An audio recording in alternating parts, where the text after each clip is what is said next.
Welcome back. I'm so happy to introduce to you the president of the Texas Society of CPAs, Jody Ann Ray, who's going to share a little bit of her information about why you should be supporting and be a member of your state CPA society. Jody Ann? Gail, thank you so much for the invitation. So happy to be here. What a great event and so much participation. You're so welcome. I'm really glad to have you here. Great. Well, I'm so glad to have an opportunity to share with all of you some information about state societies in general. As Gail said, I'm with the Texas Society of CPAs. However, we have state societies in all 55 states and jurisdictions across the United States. And what you might not see if you're individually involved is how engaged we all are together as a group to really make sure that we're serving all of our members collectively and representing the profession. So I just want to share a couple of things with you in case you're not engaged and you don't know, that I thought would be helpful for everyone to understand.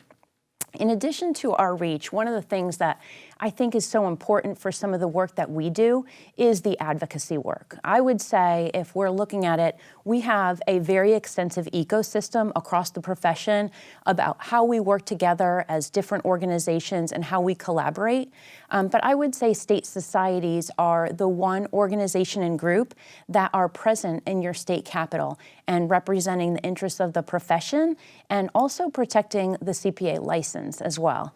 So I think that work is really critical, and as the environment continues to change and we're seeing increased activity, particularly around the regulation of the profession, whether it's in the legislature or in agencies, definitely something that we all need to be aware of. As an example, you may have heard that last year we were really faced with some deregulatory efforts for the profession. Some of that was really based in a few states, Florida being one of them, and that's something that we're collaborating on to make sure we're addressing, to make sure we're on top of it, in front of it.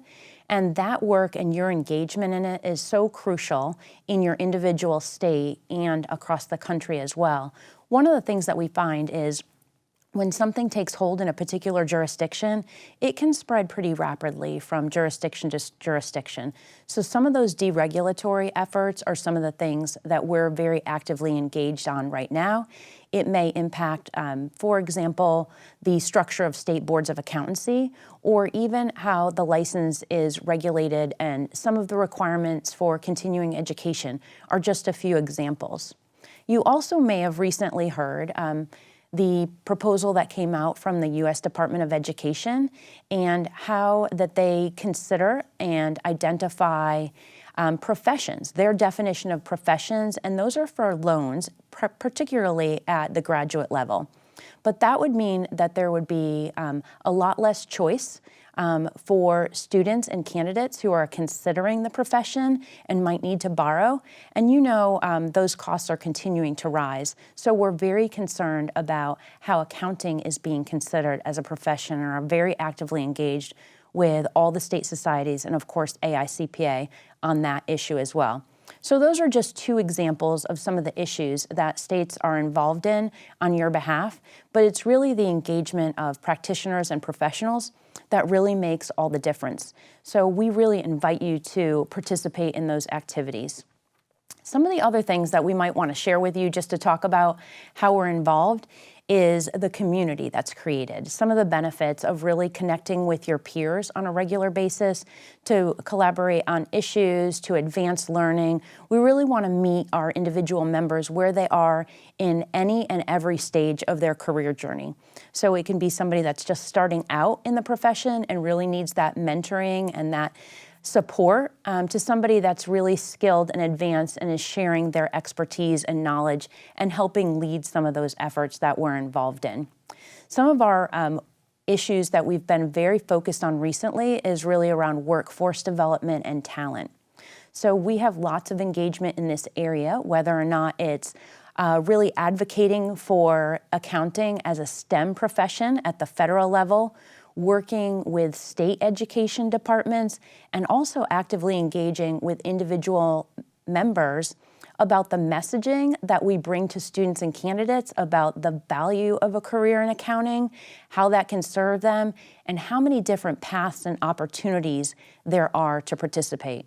one of the things I would say, there's nobody that could tell the story better than those members and active participants that are practicing to really talk about their own personal journey and the benefits that they've had being associated with accounting.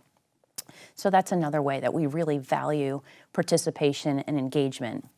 One of the things that we track is kind of our member experience and their feedback, and 94% of at least TXCPA members say that their membership helps make them a better professional.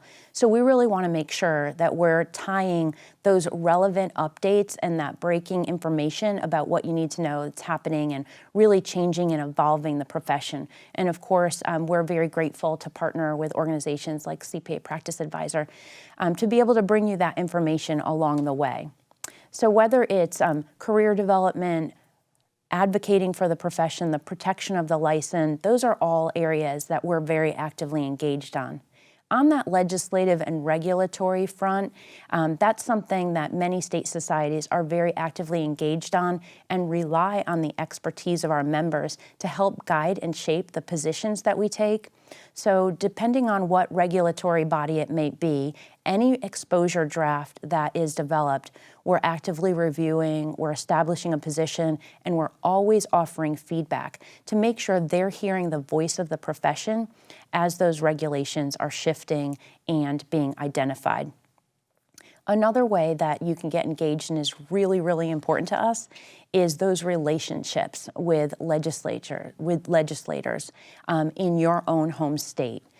So that's really how we work year-round, whether we're in a legislative session or not, to develop those relationships, to maintain those relationships, so that when we do have an issue that comes up that impacts the profession, we already have that relationship established and we can have that deep, informed discussion about the issues, and they know where we're coming from and can trust the position that is being brought to them and how important it is to not only serve the profession, but the public interest as well, and some of that work we're doing.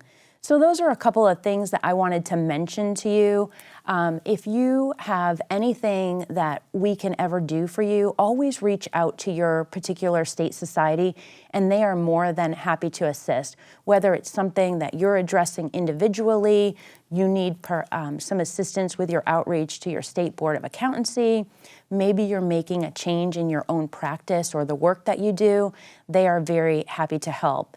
And if you don't have a contact with your own state society and you need one, please feel free to reach out to me. I've shared my contact information and always happy to connect you with someone there that can assist you. We're very grateful for the contributions that you make to the profession overall, and thank you for partnering with your state society. We look forward to seeing you soon. Thank you so much, Jody Ray. Thank you, Gail. And thank all of you for being with us today. We're going to take a break until the top of the next hour, and then we'll be back with 3 more sessions today and 7 more tomorrow. We'll see you then.